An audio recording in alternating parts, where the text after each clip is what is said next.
Zygomatic has popped up with a title, and I want to tell you about it. Star Wars Bounty Hunters.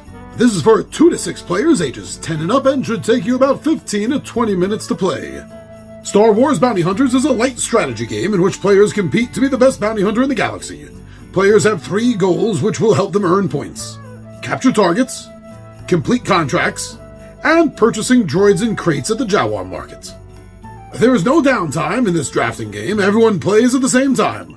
Players start with 4 cards in hand. Each turn, players pick a card from one of the available piles: targets, hunters, contracts, and Jawa market. Then they can choose to either play or sell a card. Finally, they pass their remaining hand to the left-hand neighbor.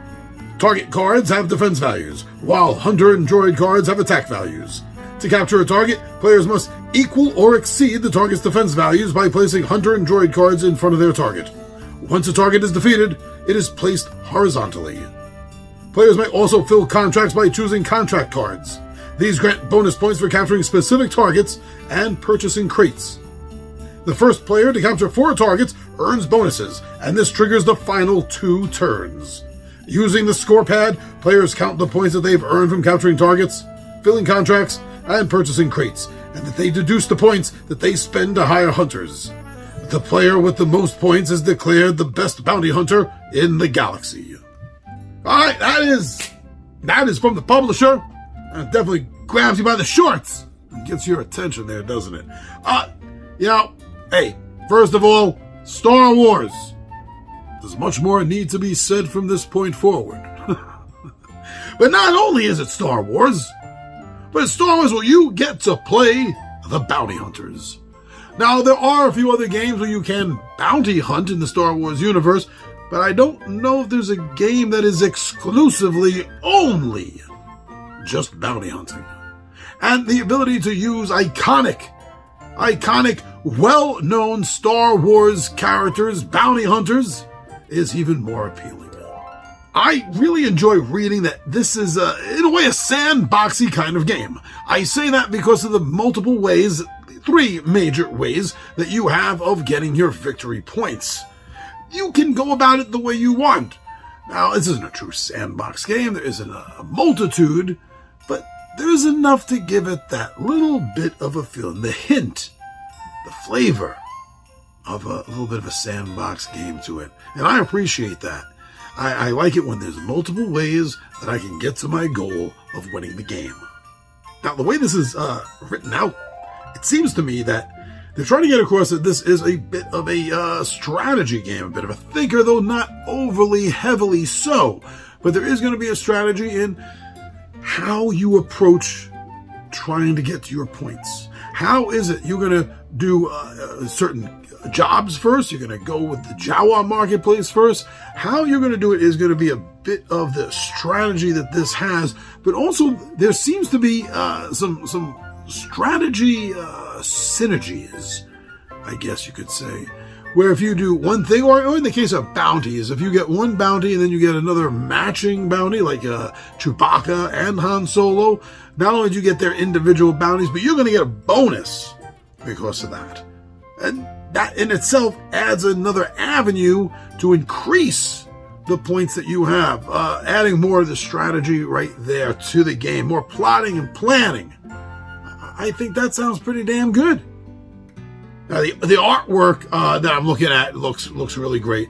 I think they've done a really good job trying to capture the feel of Star Wars, but yet at the same time give themselves their own look. I'm trying to steal another look. It is rather unique, but it is a very, very almost. I could see it as a comic book or graphic novel. The level and style of the artwork they have here, but it looks great. I love it. It's a real bonus when the companies, and the reviewers that look at the game beforehand really let you know that it's not an overly fidgety game when it comes to rules. And this seems to follow suit with that concept. There's not a lot of heaviness that anyone's talking about in these rules. They seem to be specifically geared to help bring people into the game as quick as possible, with a bit of an organic feel to them, it sounds like. So that's great. This means that you're going to get the game on the table, and you're going to be ready to play it probably within minutes. You're going to be able to teach it to other people so that they can play the game with you in a matter of minutes. And I don't think it looks like it takes up a very big footprint on your table. So that's another bonus. Not a lot to set up, not a lot to break down. You're going to get this game to the table, you're going to get it played, you're going to get it back in the box without a problem. I mean, come on now. Who isn't a fan of Star Wars? Well, this is like almost 6 minutes into the video. So obviously you're a fan of Star Wars. So come on, getting a chance to live the life of a bounty hunter, making the decisions of what you think these famous and iconic bounty hunters are going to do. What Dengar going to do? Is he going to go spend most of his time at the Jawa market? Or is he going to try to hunt down Chewbacca? I don't know. Maybe the big transition is going to do it instead. Bosk. You guys get to figure it out. You get to create their lives, at least their job lives anyway. I don't know what they're doing on the side when they're not bounty hunting, but that's not part of the game, so who cares? Yeah, you're going to get a chance to live out the life of one of these famous Star Wars bounty hunters. Sweet!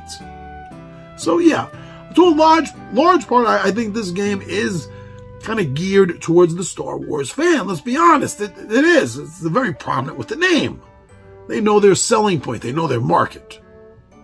But with that being said, I also kind of feel that they did set this game up so that even if for some reason there's someone out there that doesn't know Star Wars, you are still going to have a pretty easy time getting into the rules and how the game is played. And like I said before, you're going to enjoy the artwork.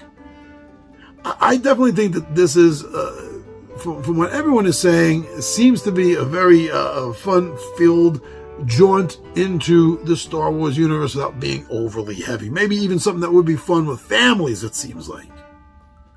And that's what I'm getting out of this. Seeing the reviews, seeing the photos, watching the videos. That's the way it seems to me. But I'm not here to influence you. I'm just here to give you information. If you're a Star Wars fan, if you're a bounty hunter fan, then obviously this is going to be on your radar. Go watch some playthroughs. Don't listen to anyone telling you their opinion on what they think of the game. Come on. You just want to watch some playthroughs. They're more honest. And you'll get a chance to see if this is the kind of game that you, your family, your friends, your buddies, they're going to like it. Because you don't want to waste money on anything. And I don't want to waste your money. So go watch some playthroughs, get your own information, come back here, and why don't you drop a message and let us know what you think of Star Wars Bounty Hunters.